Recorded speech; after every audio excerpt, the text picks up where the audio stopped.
All right, Travis Whitmire here, and thanks for coming back. Check it out. Lesson 1, phase 1, beginning guitar. What better place to start than by saying, what is this thing? What do we call this stuff? How do I reference something so that you know where to go? So let's start with parts of guitar. Lesson 1, from tip to tip. We're going to talk about, starting off, some obvious things here. We got some wood, we got some metal, we got some plastic. I'd have to say that the wood is probably my favorite part. So the biggest part of the wood is right here, Mr. Red. So on my electric guitar, my Fender Stratocaster, my little Candy Apple Beauty right here, this part against my body, aptly named the body. So this is the main section of the guitar where everything is attached to. So this body of guitar then has what you see stemming off here is actually got a few different parts to it, but we're going to call this the neck. The entirety of what you see in this blonde piece right here of wood, beautiful piece of wood, is the neck. So the guitar neck, as I mentioned, is everything. Now the parts of the guitar neck that we need to be concerned with are, first off, we have this little white bone looking piece up here, which is sometimes bone, sometimes plastic, sometimes graphite, but it's called the nut. This nut is what holds the strings together as they go from one part, we'll get to that one, all the way over to here. Keeps them from flopping around. So next down the way here, down the neighborhood, is we have these little metal wires going this way. These wires, call those frets, okay? So these frets are what we press behind so that we can get sound. So with that being said, sound, we have a place to put the frets. How about a fretboard? So this is actually oftentimes a separate piece of wood on top of the neck. And the fretboard is where we place the frets. And if you see, we have some little dots going on here. These dots, little markers, the fret indicators, indication of where we are. 3, 5, we got 7, 9, 12, 15, 17, 19, 21 fret markers. So we know where we're at on a guitar. After that, we have these beautiful, lovely, more metal stuff going up and down on a guitar. You might have guessed by now. Strings, okay? So, I'm gonna just leave it at that. These strings, I use a 10, 46 gauge, very common middle of the road, basic. They're called just a very basic, like I said, average set of strings. You can go thicker, you can go thinner. 10 to 46, can't go wrong. Next, we have a place to put the strings. Tuning pegs. Tuners, this is what makes our tension on the strings pull up and down so we can get everything to sound musical. Let's see, does this sound good? Maybe you like it. How about that? Not very good. Musically satisfying. We can tune up. So with our tuners and our tuning pegs, we wrap our strings around. We got the head stock right here, the end of our neck. The other part of this that I haven't mentioned yet was we actually have the neck, the technical neck part. Ooh, got some fizzy fizz. If we see right here, we have this little line going down the back. This is where we have a truss rod, and that's a metal bar that goes inside of the neck on an electric guitar, let's say a steel string guitar, that adjusts the bow on the neck for various reasons. Intonation, another big word. We'll jump over to intonation world at another time, but right now, you can't even see it, so who cares? Let's jump over to this other part of the guitar, the lower neighborhood down here. It's uptown, downtown. So in our little downtown section, we've got all kinds of fancy stuff going on.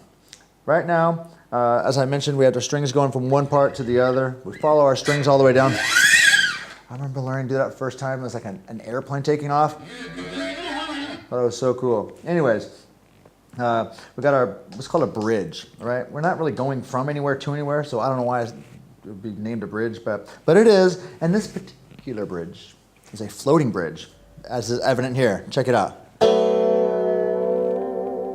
Right? We got a little whammy action. So whammy action with the whammy bar on the floating bridge. So we call this a floating tremolo system, and this actual bar thing that flips around here, that is a whammy bar, tremolo bar. There's different versions of floating tremolo systems, and mine is pretty basic, about as basic as you can get, but there are some more fancy ones that have little turning knobs here, so you can do fine tuning. This is where you adjust some of the string height and intonation by moving these little saddles back and forth. But jumping into some more of the more interesting features, we got to make sound, right?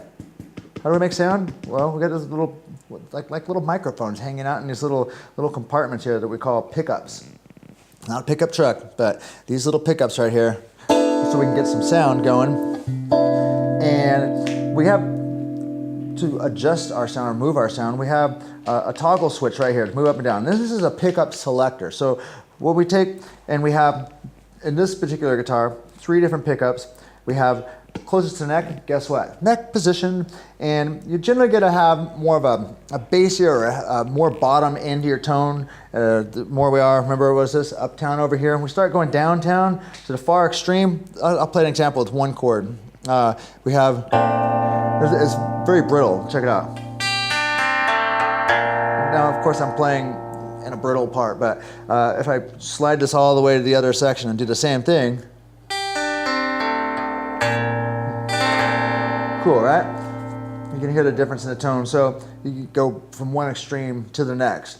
So if we move our little toggle switch here, what we do is we actually start blending the pickups. So bridge, the one in the middle, you got it. It's the middle pickup. So we take in my 5-position toggle switch, we can now blend these two, the neck and the middle. We go all the way straight up and down. We are only talking about Mr. Middle here. So Mr. Middle, I don't have a lot of use for Mr. Middle by himself, although I will tell you that when I blend Mr. Middle with Mr. Bridge here, I get some wonderful sounds. This is a great position for single note stuff and whatnot. Maybe over here you get some more. And then over here we get some, ooh, I don't know. So, check it out. We now have our final position over here in treble land. This is where the cats go clawing and the birds go flying, because this is a very trebly neighborhood. Ah! You might like it. I don't know.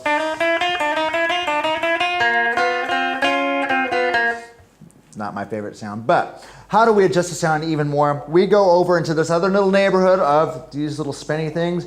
These are knobs, as you might have deduced by yourself. However, with these 3 different knobs that I have on my guitar, we generally get to find on every guitar a volume.